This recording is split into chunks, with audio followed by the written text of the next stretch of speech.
Before we start, I want to share something with you. For this video, I'll be using more vlog-style footage while I talk through my thoughts and recommendations. I don't have a proper space to film right now, but throughout the video, I'll include a few clips with more specific examples. So for now, this is more of a walk and a conversation. I hope you enjoy the video and that you enjoy exploring my city with me while we talk about backgrounds. A few days ago, someone from the community asked me if I could make a video about backgrounds. And I want to start by being honest. They're not my strong point, but maybe that's exactly why they're worth talking about. For me, backgrounds aren't there just to fill space. They're there to give context and to tell a story. When I decide to make one, I always start with the character. I ask myself, what is this person doing? Do they like plants, animals? I have to admit that most of the time, those scenes say more about me than about anything else. Although I do try to step outside what I know and experiment a little more. And here's a second point. I don't try to make my backgrounds follow strict rules of perspective, proportions, or volume. I'm not trying to represent things exactly as they are in real life. Some time ago, for example, I made a background inspired by the Rainbow Mountains in Peru.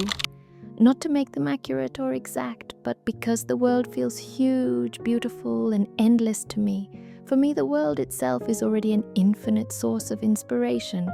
And when I look at creation, I can't help but think about the greatness of God. There's a verse that always comes to mind when I think about this.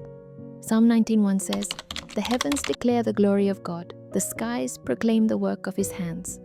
And as a third point, if you look at my landscapes, many of them are inspired by reality, but they're not meant to be realistic. I play with different color palettes, simplify shapes, and leave things out. I deeply admire artists who master realism, but in my art, I'm not looking for technical perfection. I'm looking for delight and peace.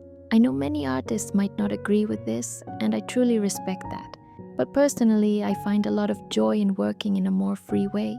So if you also feel like backgrounds aren't your strong point, maybe that's not a problem. Maybe it's just an invitation to use them as spaces to tell who you are, what you love, and how you see the world.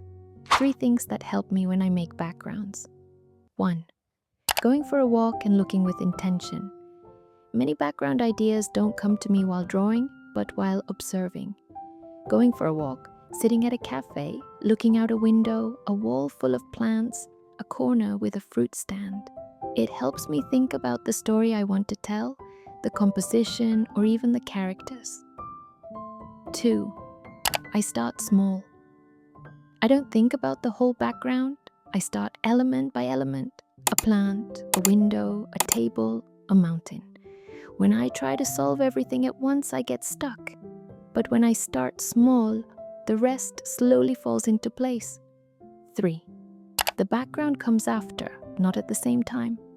If, like me, you struggle with backgrounds because they feel boring sometimes, this might help.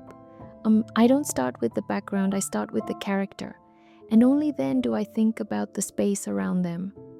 I tend to add a lot of detail because, for me, both the character and the background are protagonists. That might not be ideal for everyone, but that's how my process works. If backgrounds aren't your strong point, you're not alone. A lot of us struggle with them.